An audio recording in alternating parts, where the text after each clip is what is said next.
الحمدللہ وحدہ والصلاة والسلام علی من لا نبی بعدہ وعلی آلہ وصحابتہ البررہ ودعا بدعوتہم الی یوم القیامہ۔ عزیزان محترم، ہم جن ایام میں اپنے شب و روز گزار رہے ہیں، اس سے پہلے ہفتے میں نے آپ سے ذکر کیا تھا کہ یہ بہت ہی قیمتی پل ہیں، بہت قیمتی ایام ہیں۔ شعبان کا مہینہ ہے، شعبان کے مہینے کی اپنی بڑی فضیلت ہے۔ آج کی میری گفتگو کا جو موضوع ہے اس کے دو پہلو ہیں۔ ایک پہلو تو یہ ہے کہ لیلۃ النصف من شعبان، یعنی شعبان کی جو 15ویں شب ہوتی ہے، اس سے متعلق، اس کی فضیلت کے تعلق سے یقیناً بہت ساری احادیث ہیں اور بہت سارے صحابہ کرام نے اس کو روایت کیا ہے۔ اس میں معاذ بن جبل ہے، حضرت عمر ہے، حضرت حضرت عائشہ رضی اللہ تعالی عنہا ہیں، اور متعدد ابو موسیٰ الاشعری ہیں، اور متعدد تقریباً 10 صحابہ کرام کا نام آتا ہے جنہوں نے اس رات کی فضیلت کے حوالے سے نبی کریم صلی اللہ علیہ وسلم کی احادیث امت تک پہنچائی ہے۔ ٹھیک ہے، لیکن اس رات میں کیا کوئی خاص عمل ہے جس کے تعلق سے کوئی حدیث ہمیں ملتی ہے؟ وہ ایک الگ موضوع ہے۔ تو یہاں پہ دو پہلو، اور تیسرا پہلو ایک یہ ہے کہ جو احادیث آئی ہیں نبی کریم صلی اللہ علیہ وسلم کی جو حدیث آئی ہے صحیح طریقے سے، صحیح سند سے، اس میں ہمارے لیے کیا سبق ہے، کیا پیغام ہے۔ چنانچہ ابو موسیٰ اشعری رضی اللہ عنہ روایت فرماتے ہیں کہ نبی کریم صلی اللہ علیہ وسلم نے فرمایا کہ ان اللہ لا یطلع فی لیلۃ النصف من شعبان فیغفر لجمیع خلقہ الا لمشرک او مشاح۔ جی، اللہ کے رسول صلی اللہ علیہ وسلم کیا فرمایا کہ شعبان کی 15ویں شب کو اللہ تبارک و تعالی متوجہ ہوتا ہے، نظر رحمت کرتا ہے لوگوں کی طرف، اور سب کی مغفرت فرما دیتا ہے، اپنی تمام مخلوق کے گناہوں کو معاف فرما دیتا ہے، سوائے کس کے؟ مشرک اور مشاحن کے۔ اللہ کے ساتھ جو شرک کرتا ہے اس کی معافی نہیں ہوتی، اس کے گناہوں کو اللہ تعالیٰ معاف نہیں کرتا۔ اور دوسرا کون ہے؟ مشاحن، جس کے دل میں کینہ ہوتا ہے، اپنے بھائی کے لیے، کسی انسان کے لیے بغض ہوتا ہے۔ یہ بہت خطرناک چیز ہے۔ تو پتہ کیا چلا کہ شرک کے زمرے میں، مشرک کے زمرے میں اللہ کے رسول صلی اللہ علیہ وسلم نے کس کو رکھا؟ اس شخص کو جو نماز پڑھتا ہے، موحد ہے، اللہ کو ایک مانتا ہے، بہت نیک ہے، اس کی عمر اللہ کی رضا والے کاموں میں گزرتی ہے، لیکن ایک وجہ ہے کہ اپنے مسلمان بھائی کے لیے کیا رکھتا ہے؟ دل میں کینہ رکھتا ہے، نفرت کرتا ہے۔ تو سارے اعمال کنارے کر دیے جائیں گے، اللہ تعالیٰ اس کی مغفرت نہیں کرے گا۔ کس کیٹیگری میں رکھا؟ مشرک کی کیٹیگری۔ جہاں مشرک کی معافی نہیں ہے، وہاں کس کی معافی نہیں ہے؟ کینہ پرور کی۔ ایک اور حدیث ہم کو ملتی ہے، امام احمد نے اس کو نقل کیا ہے، حضرت عبداللہ ابن عمرو رضی اللہ تعالیٰ عنہ کے حوالے سے، ان سے روایت کیا ہے۔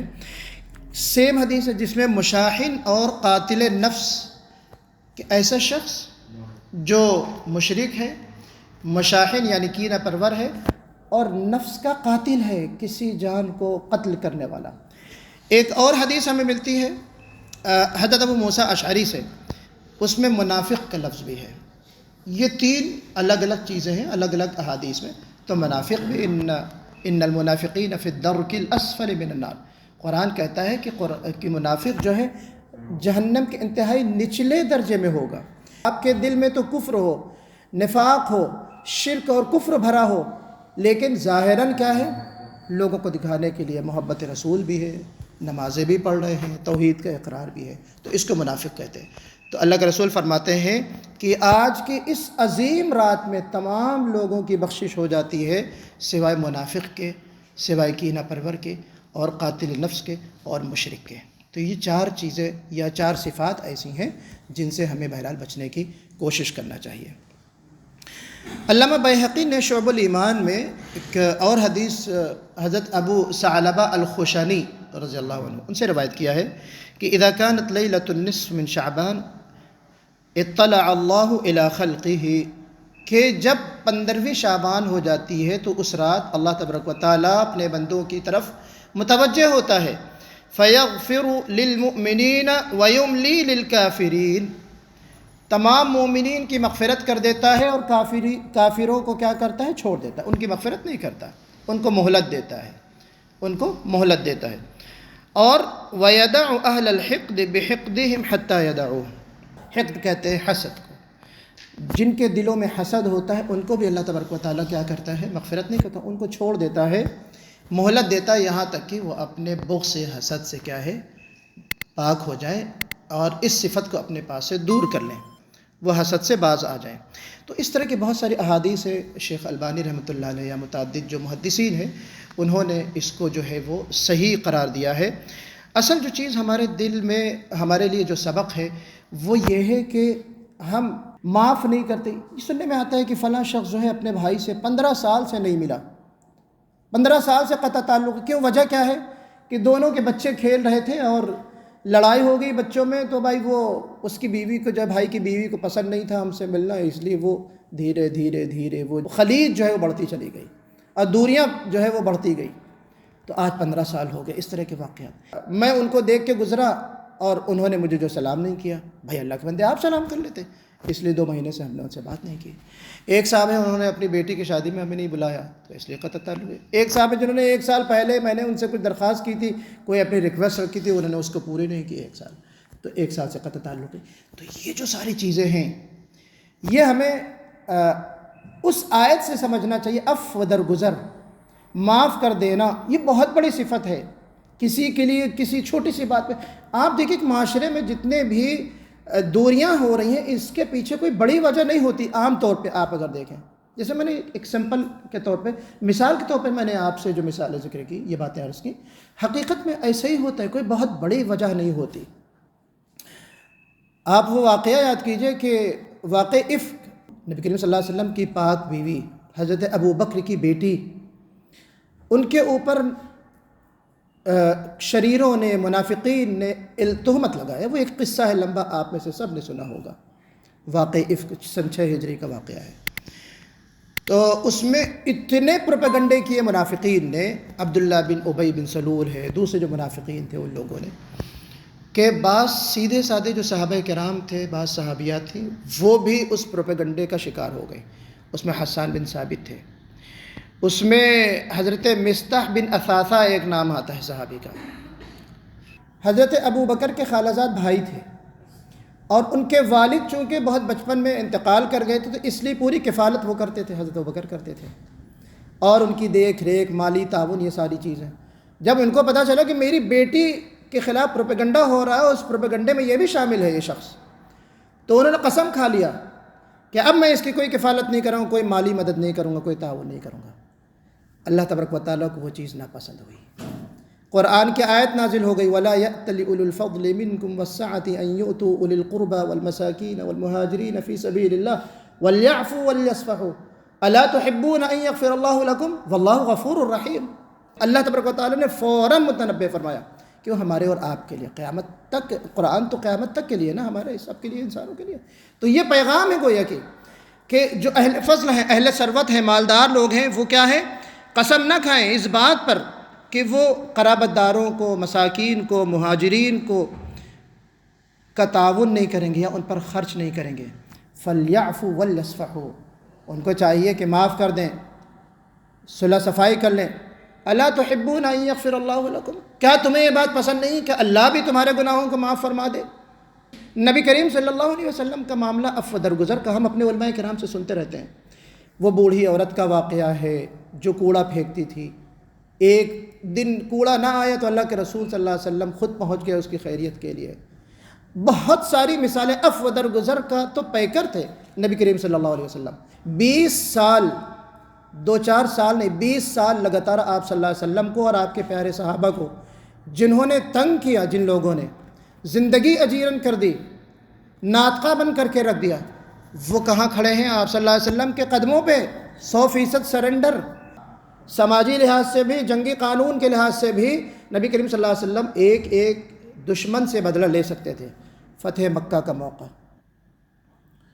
ٹھیک ہے، وہاں پہ حضرت بلال کو گھسیٹنے والے بھی لوگ موجود تھے جنہوں نے گھسیٹا تھا، وہاں پہ حضرت عثمان بن مظعون کو شہید کرنے والے لوگ تھے، وہیں پہ وہ وحشی جو غلام تھا وحشی کے ساتھ ساتھ وہاں پہ حضرت سفیان کی بیوی ہندہ بھی موجود تھیں جنہوں نے کلیجہ چبایا تھا۔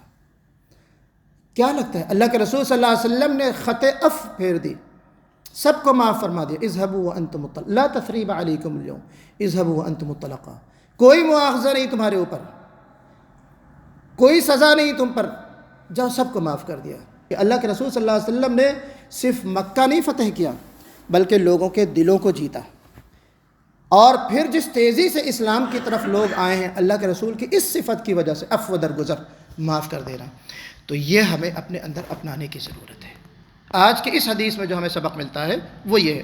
اس کا دوسرا پہلو یہ ہے کہ یقیناً بعض احادیث میں اس رات کی فضیلت ہے، ہمیں اپنے طور پہ گھر کے اندر بغیر جشن منائے، بغیر چراغاں کیے اور بغیر اجتماعی بڑی سی، ہمارے ہاں اس طرح کی کیا چیزیں ہوتی ہیں، ہم ماشاءاللہ عرب ملک میں، قطر میں رہتے ہیں، بر صغیر ہند و پاک میں، بنگلہ دیش، نیپال وغیرہ میں کیا ہوتا ہے، آپ نے دیکھا ہوگا 15ویں شب کو رجگا ہوتا ہے، اجتماعی طور پہ مسجد میں قیام لیل ہوتا ہے، اور کیا نام ہے، اس کے بعد وہ قبرستان جاتے ہیں لوگ، گھروں کو چراغاں کیا جاتا ہے، روحیں آتی ہیں، یہ تصور ہے، عقیدہ کیا ہے کہ یہاں پہ آج کی رات روحیں آتی ہیں، تو اس لیے گھروں کو صاف کیا جاتا ہے، چراغاں کیا جاتا ہے، یہ تمام چیزیں غلط ہیں۔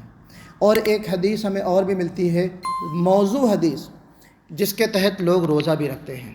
دیکھیے انسان کا ایک انٹینشن یا انسان کی جو نیت ہوتی ہے، ثواب ہمیں اس پر ملتا ہے، ثواب ہمارے عمل پر نہیں ملتا بلکہ ہماری نیت پر ملتا ہے۔ ایک اصول یاد کر لیجئے دین کا، ہم روزہ رکھتے ہیں اللہ کی رضا کے لیے، بندہ رکھتا ہے فَإِنَّهُ يَصُومُ لِي وَأَنَا أَجْزِي بِهِ، اللہ تعالیٰ فرماتے ہیں کہ بندہ میرے لیے روزہ رکھتا ہے اور میں اس کا بدلہ دیتا ہوں، بہت اجر کی چیز ہے، لیکن وہ عمل چاہے جتنا بڑا ہو اگر رسول کی سنت کے خلاف ہوگا تو وہی عمل جس میں اتنا ثواب مل رہا ہے وہ گناہ کا باعث ہو جاتا ہے۔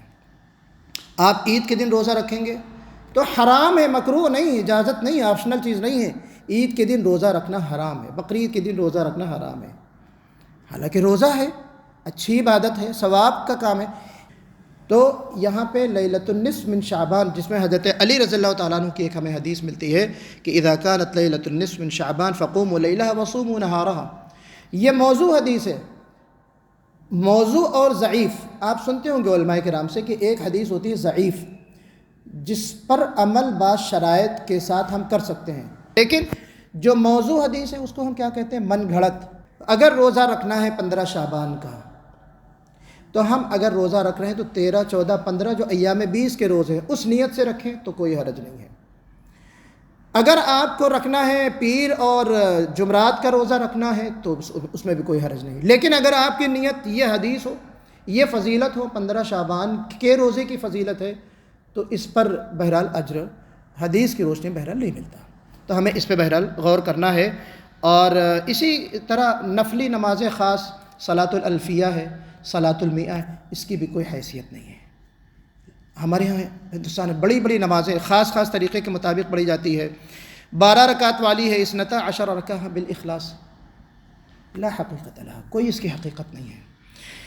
اسی طریقے سے ایک اس رات کا شب براءت کا نام دیا، اللیلۃ البراءہ، کہاں ہے اللیلۃ البراءہ؟ کس حدیث میں بھائی؟ کسی نے کہا کہ یہ شب قدر ہے، شب قدر رمضان میں ہوتی ہے، شب قدر وہ ہے جس میں اللہ تبارک و تعالیٰ نے قرآن کو نازل فرمایا، کتاب الف حامیم والکتاب المبین انا انزلناہ فی لیلۃ مبارکہ، لیلہ مبارکہ کیا ہے؟ وہ ہے جو رمضان میں ہوتی ہے۔ قرآن کب نازل ہوا؟ رمضان میں نازل ہوا، اور کب نازل ہوا؟ نازل ہونے کا زمانہ کیا ہے؟ رمضان، وقت کیا ہے؟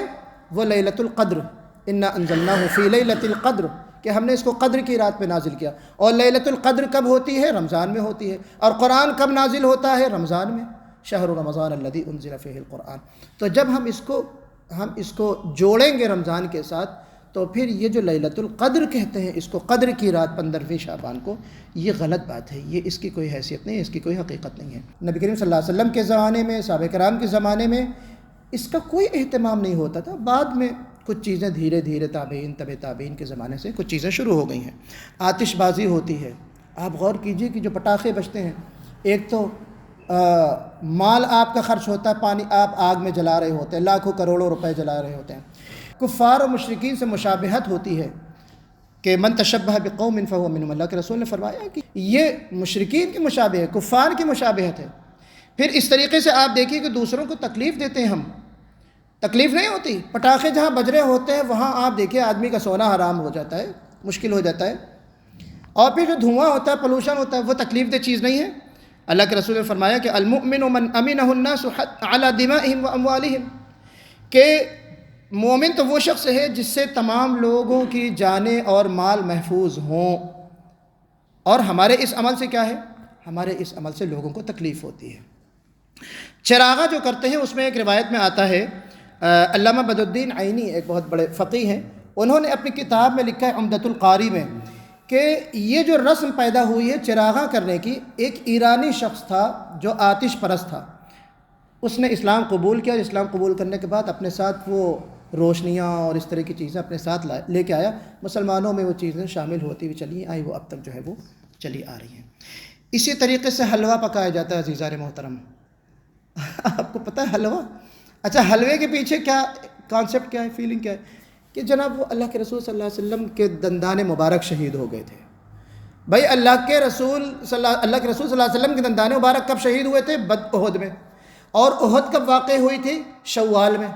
اللہ کے رسول نے تو پتلا حریرہ بنایا تھا پینے والا کہ جس کو پی سکیں، اور آپ ایسا حلوہ بناتے ہو کہ جس کو توڑ کے پتھر سے توڑ کے کھایا جائے، سخت حلوے بنتے ہیں۔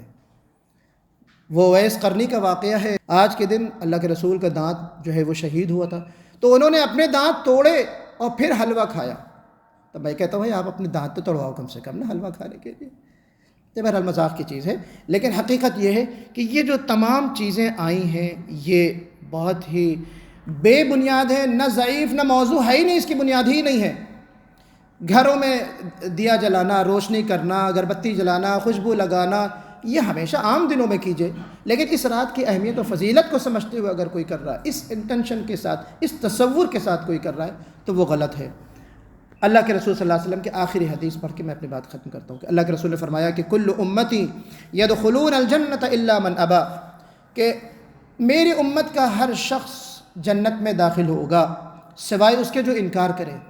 تو صحابہ نے کہا ومن ابا یا رسول اللہ، قالوا ومن ابا یا رسول اللہ، اللہ کے رسول کوئی انکار بھی کرے گا؟ کون انکار کرے گا؟